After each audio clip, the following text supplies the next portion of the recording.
I must admit that I enjoy things that are a little bit off the wall, that seem counterintuitive when you first come across them. And that's why I wanted to put this podcast together, which is to talk about vulnerability in a sales team. So I just want you to imagine what would happen if you or your top salesperson just admitted a mistake to a key client. And instead of actually losing the deal or losing that account, losing that client, that actually strengthened the relationship. So, as I've said, this does tend to sound a little bit counterintuitive, but I think one of the problems that we have in sales as an industry, and I think this goes through to both salespeople and clients, is that we can't make mistakes. We have to be invulnerable almost. We have to get it right every time. And I think where that takes us, certainly as salespeople, is where we're afraid of making mistakes. We put a lot of pressure on ourselves not to make mistakes. We imagine all kind of scenarios and questions that somebody could ask us that would result in us making a mistake, maybe focusing on questions that we don't know the answer to. And that in turn, I believe, results in this pushy salesperson, the sort of sleazy, seedy salesperson that everybody despises. But to me, that's kind of a defensive reaction to not wanting to make a mistake. So we tend to sit in the area where we're comfortable, things that we know, and we'll push back against clients who just ask questions they want to know because they are looking for a solution to their problem, but the salesperson doesn't know the answer to. So that really is the idea behind this podcast. So if you find it interesting, please listen to the end. And if you enjoy it and get value from it, please like, subscribe, visit the website because there's a lot more information there. There are many more podcasts. There's downloads in some of them. And of course, there's my online sales program. So please take a look at that. So I really want to dive in a little bit deeper and first of all, look at this myth of the unbreakable salesperson. And I think where this takes us, and it's definitely a culture thing because I've experienced this myself, there's pressure on the salesperson to always get it right, not to make a mistake. And part of that is because sales is a very public role. And what I mean by that is that everybody within the organization knows when sales are going well, certainly within the sales team. And equally, they know when things are going badly. So if you are someone who has been to or regularly goes to sales meetings and you're not doing well, there's a real dread because most of the sales meetings, in fact, I'm trying to think pretty much all of the sales meetings I've been to in the years I've been doing this have run through the numbers. And it's a great feeling to go to one of those meetings when your numbers are good and you're doing really well. It's a pretty dreadful feeling when you've got to go to these things and you know your numbers are really bad. And perhaps even worse, you don't have much in the forecast that's going to pull you out of that situation anytime soon. And of course, what that does, it piles a lot more pressure onto salespeople. And I've even been I remember going to a meeting in one company, and it was a small company, but representatives were there from every different part of the company. And every one of them blamed the ills of the company on the sales team. And in fact, there was a lot more to it than that.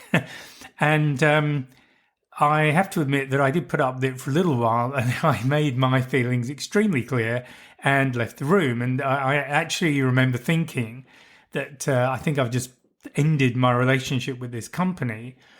And I was driving home and I had a phone call from the owner of the company. And he was really apologetic and definitely didn't want me to go. He was very worried that I would leave.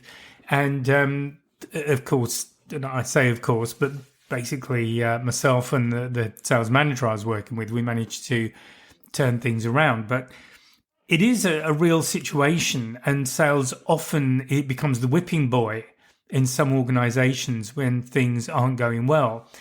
And then just to add to that pressure, I remember another company, we had this new sales guy a new sales manager, I should say. He'd been a reasonably successful salesperson. It was one of those companies, it was a British company, they tend to promote people. There's an old saying, at least in some companies, that they would promote people to their level of incompetence, and that's where this guy went. So one of his rules, what he told the internal salespeople, so the people who we would phone in the office to just get updates, someone had come in, any messages, anything like that, he actually instructed them not to let the salespeople know that they had got an order had come in unless they specifically asked, which to me was just absurd. But this might sound familiar. You may well work in organizations like this that have these ridiculous rules that just add pressure onto the salesperson.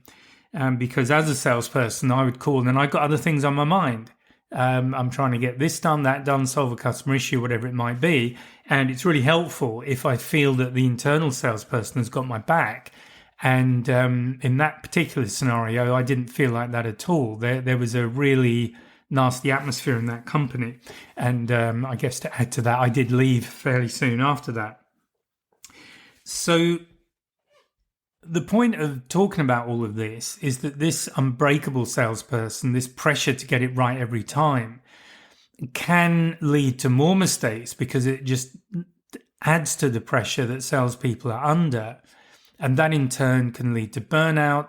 All of those situations. And when we're under stress, we tend not to be perhaps as nice a person to be around, and that can impact us not just in our work, but in family relationships, in relationships with friends, all sorts of things. So it's not a good place to go to, and this is why vulnerability, I believe, is a really important thing to consider. So how can vulnerability be an advantage? So I think the first thing is that we're all people. And as people, we all make mistakes. And I've spoken about this in podcasts before as well. And I'm the first person to admit that I've made many mistakes when I was selling. And in fact, I've said in other places, it's one of the reasons or one of the things that contributed to me being a good sales manager and being able to teach sales, because I had messed up. I've probably screwed up sales in most of the ways it's possible to do it. But I have learned from those experiences as well, which means that in my own career, I could see a situation developing and going the wrong way. So I knew how to handle it in a way that pulled it back. And also as a sales manager, as a general manager, if I was going out with salespeople, I could see the signs that things were not going well. And then I could coach my salespeople into how to turn that around. And equally as a sales trainer, I could recognize the signs in sales teams that things were starting to go a little bit pear-shaped, to use a phrase, and what kind of strategies could be implemented to turn those back. So the first thing is we're human, we make mistakes, things will go wrong from time to time. It's just natural. So being able to be open with people, to own up and say, I made a mistake, I think builds trust, particularly with clients. And the important thing with clients, now it depends on your business, but a lot of businesses rely on long-term relationships. They're not just a one-off sale and then that client goes and they're never coming back again. Most of the businesses I can think of and that I've been involved with have relied a lot on repeat business, whether it's buying additions or extensions to what they've already got, or replacing a current model with a newer model, that kind of thing. You want to have clients coming back, and repeat business is the best business to have because your involvement as a salesperson is lower than with almost any other kind of business. And the overheads as well from a business perspective are very low. Where you tend to spend all of your time and effort tends to be with getting new clients. Once you've got them, as long as you nurture them, and you maintain that relationship and you maintain that trust, they will come back to you, and getting that second, third, fourth sale takes a lot less effort than getting the first one. And what happens when you own up to a mistake is that people trust you. So again, I've seen a lot of salespeople who get into this situation, not just in sales, but in pretty much any aspect of life almost. A lot of people are in a kind of fear environment. And it's the kind of environments I've just been talking about that I've experienced in my career. And your impulse then is to cover up the error. I blame somebody else, or not own up to it, or not even admit it's there. And then what happens in those situations is things go from bad to worse. So they will definitely get worse. And also you undermine trust, both with your client and within your own organization. And that is not a great place to be either. So the best thing to do is to always own up. So I made a mistake. This is what I got wrong. This is what I should have said. This is actually what should have happened. And let's go from there, because then people can fix the problem. You're owning the problem. You're creating an opportunity to correct things. But think about it. If you're dealing with someone who owns up to a problem when they realize it's there, how do you feel about them? What's your level of trust with them? And equally, how do you feel about somebody who lies to protect themselves, and then down the track, when things can't be corrected very easily, everything blows up in your face? So do not regard owning up as a weakness. It actually improves your trust, both with your client and within your own organization. So the important thing when you're working with a client, and this is something that I talk about a lot, is you're there to solve your client's problem. You are a problem solver for your client. So sales, in my opinion, and what I teach, is it's not about not being caught out by the client. That's insane. You're not there to somehow manipulate them and sell them something that will be no good to them.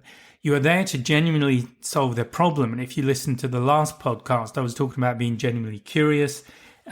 This is really important. So you're there to problem solve. So if you make a mistake, it's really important that you own up to it and you admit you are vulnerable in that situation. But it builds up that trust, and it means the client is much more likely to buy from you in the first instance and then to come back to you later. So how do you use that? How do you use that with a client? Well, the simple thing is, first of all, if you don't know an answer, be open. I don't know the answer to that, but I'll find out. And this is something I'd always do. And what I would always do as well is to commit to a time to come back to the client. So it might be midday the following day, as an example, something like that. And then I would always come back. Now, I didn't always have the answer. When I was working in Australia, for example, a lot of the companies I was dealing with were based in Europe or in the US or somewhere else. So there's a time difference. There's quite a substantial time difference. So I would rely on sending a mail out to somebody and hopefully getting an answer back overnight. But if that didn't happen, there was nobody there I could then chase up directly. I'd have to go through that process again. But I was always just go back to my client and say, look, I said I'd come back to you today by this time of day, and I have. Unfortunately, I haven't had a response from the manufacturer, it might be, or whoever else it is. So I've taken action to just prompt them again. I've also escalated it within my own organization, so somebody else is also chasing this for me. And I will come back to you again same time tomorrow, if that's okay, and just give you an update on where we're at. But again, what you're saying to them is, look, I haven't got the answer for you straight away. I am owning this, and I will keep on this until I get a satisfactory answer for you. That's essentially the process. So this, again, builds up trust and confidence in most clients. And I always ask people to just put yourself in the client situation. How would you feel if the person you were dealing with, who's there trying to help you solve your problem, but they've got to go back to maybe the original equipment manufacturer or somebody else to get some answers?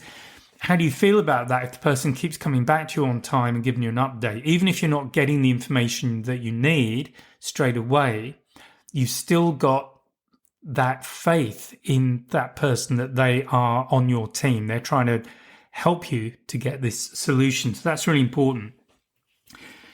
So how does that work if you're a sales manager and you have a sales team? This is something that for me, when I first got into a management role, was really important. It was creating an atmosphere where we could have that kind of open conversation. Because as I've said, I've been in really unhealthy and quite toxic management environments. And these environments are created by the manager. That's where it starts and that's where it stops. So I would always encourage people to talk about problems, to share problems. We're there to fix it. I am side by side with the people who report to me. And we would always go through. I remember talking to one person who I promoted to a more senior role within my group. And in fact, they were younger than some of the other people in the group. They were quite new, relatively new to sales, but I could see real potential in them. And one of the things that I made it clear within the group was that if for any reason a salesperson needed to come to me for authorization on a deal or whatever it might be, and they couldn't get hold of me and they needed to get hold of someone urgently, it was to then go to this other person and they were authorized to act on my behalf and give this salesperson authorization to make a kind of non-standard deal. And the conversation I had with the guy who was a manager was simply that, look, I don't know what the situation's likely to be, so just give it the best decision you can. Work on the information you have, make a decision, and go from there. Now, this decision will either be a good one or it might not be. Again, this is coming back to the fact that we're people.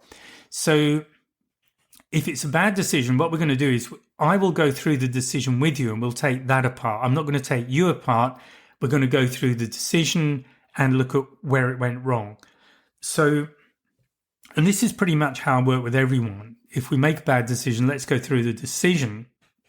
Let's look at what could have been done differently so that it becomes a learning experience and hopefully we all move forward and we all do better things. So these are just ideas that you can use if you are in a sales management role. But if you work for yourself, do the same with yourself. If something goes wrong, just take some time to reflect on it, look at what you could have done differently, make sure that you learn from it, you don't repeat those mistakes. So I guess final things to think about. What can you take away from this and apply straight away? Well, just first of all, acknowledge that you're human. If you're a sales manager, create that environment where people can own up, where you can create those more vulnerable relationships, but they're much, much deeper and much, much stronger, and they will definitely pay off in the long term. If you're working on your own, definitely remember to be honest with your clients, because this is how you build up trust. This is how you get those repeat orders without doing a lot of effort. Plus, what you'll get from clients who do trust you is that they'll refer you to other people. And a referral is the next best kind of sale, or certainly the next best thing to come into your business, because you're getting people approaching you for a solution and they're already warm. They're already warm to you. They've heard good things about you. Obviously, your solution needs to fit what they need, but assuming that happens, you're more than halfway there in terms of making the sale. It's almost just ticking the final boxes and closing the sale. So do not underestimate the power of being vulnerable with your clients and being honest and open, but be reliable. So the phrase I always use is under promise, over deliver, and I would definitely recommend that. So look, I hope you found that useful. I hope maybe it's got you thinking about what you can do. If it has, please like, subscribe, all the other good things. That really does help me as well get my message across. And please take a look at the online course. I'll give that a final pitch. Okay, thank you again for your time, and I'll speak to you in the next podcast. Bye for now. If you found this podcast useful and hopefully it's got you thinking, please sign up to my mailing list. There's a link in the description where you can just sign up and I'll keep you informed of what's going on. There's also a link to a free 1-hour webinar. It's an on-demand webinar and I'll take you through 3 things you can do right now to improve your sales confidence, and that includes handling objections and closing the sale.